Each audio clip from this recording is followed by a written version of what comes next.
folks, it's Matthew, your friendly neighborhood technician, making another video for you out of Boise, Idaho. I thought I'd just give you some updates here on the Toyota 4Runner project, just to kind of bring you up to snuff if you haven't already been following this.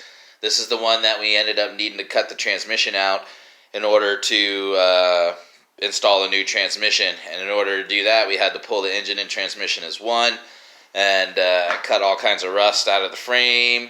We've got frame bolts that were just rusted together. We had to cut those out. Motor mount bolts, transmission mounts, as well as the exhaust had to be cut out in order to gain access, and it just turned into a big rusty mess. So we decided that while we had it out, we would just go ahead and cut all the rest of the cancer off of this Toyota. Now, it's got close to 200,000 miles on it, and it's pretty obvious at this point it's been neglected pretty well for that 200,000 miles. I have seen worse, but at the same time, any time you find varnish and carbon buildup inside of an engine, you know, you can tell obviously some oil changes have been missed. So let's go over this and see where we're at.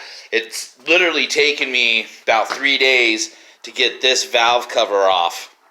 Okay, and the reason why I'm pulling valve covers, replacing valve cover gaskets, intake gaskets, I'm going to replace the rear main seal, front main seal. I'm also going to fix up the infamous Toyota 4Runner timing cover leak, put a new water pump on it, get all these rusty pulleys out of here, get all that fixed up on it. The reason why I'm doing this is because I didn't want to spend the time and money to replace the transmission on this, only to have the owner come back to me in the next 3 to 6 months and tell me, hey, I've got an oil leak, I got a valve cover leak, I've got an intake leak, you know, because I highly suspected that with the way things already were, the majority of the rubber, all the gaskets on this thing are probably rotten, and I was correct. I also noticed that as I was going over it, something as simple as, let's say, an intake gasket is not going to be so simple in the future on this vehicle, because everything is rusted and stuck together. You can actually see where I've already broken some tools off trying to get these nuts out and stuff so I can service the intake gasket. So in the end, I didn't want to do all that work on the transmission only to have the person come back later and say, hey, I need an intake gasket, and have to go back in and do the whole thing over again, cutting stuff out and whatnot. So just getting it done here. Now, the valve cover gasket took me days to get off because, as you can see, we were seized up. Come on, focus. I'm actually using a different camera. I'm using my wife's camera because my camera wasn't working too well. So yeah, we were seized up here. And I might even end up pulling this stud and just replacing this stud altogether.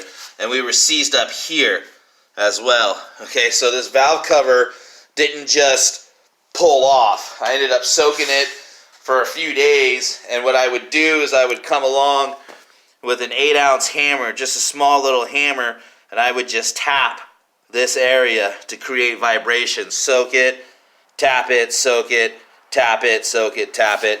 I literally did that over the course of days until I finally got to the point to where I could just reach down and pull this valve cover off. And the reason for that is because this is all aluminum. This isn't steel, this isn't iron, cast iron, whatever you want to call it. It's aluminum, and bottom line is it's very easy to scratch, it's very easy to nick. So you don't want to get pry bars or screwdrivers or anything like that in here and start prying up, because next thing you know, you end up scratching or nicking this surface, and then you'll never get it to seal correctly, and it's going to end up leaking, and you'll be in trouble later on. So yeah, once we got the valve cover off, we realized that we were correct in making the calls that we're making, and the fact that all of the rubber underneath here is rotten, brittle, hard. The valve cover, and actually the valve cover gasket, as we pulled it off, started breaking because it is so hard. Now, I guarantee you, this is the original valve cover gasket from the factory. And see, that's just wear and tear right there. You know, that's all the poly has been cooked out of that rubber, turning it into hard, brittle plastic. And you shouldn't be able just to take and crush and break a gasket like that. See? That just broke off as well. And actually, this is, there we go. And again, I could probably just take this and just break it right there. That one's actually not as hard as the other. There you go. See? And so I definitely need to get all these little pieces out of here.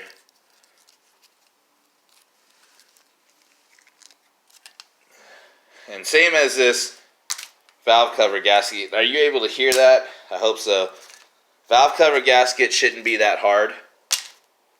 Like that. So definitely time to change it and get it out of the way.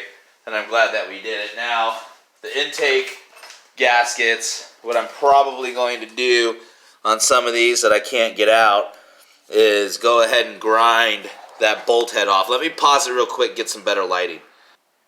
So yeah, what I'm going to do is I'm going to get in here and I'm going to just grind some of these bolt heads off that I can't get off without stripping. Some of that rust is so bad that what happens is as you slide your socket over it, it's so brittle, so weak, that you end up stripping it by simply sliding your socket onto it. And some of you that have probably more experience than I do on stuff like this know exactly what I'm talking about. So I'm going to do what I can to get what I can out, but like this one, that's not coming out the conventional way.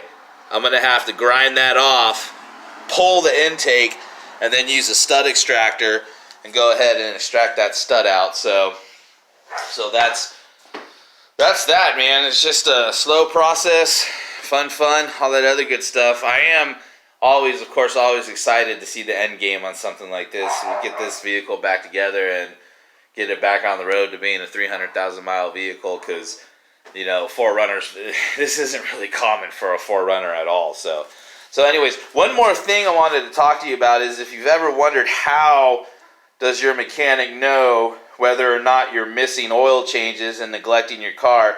Well, this is ultimately how we know. There's quite a bit of varnish.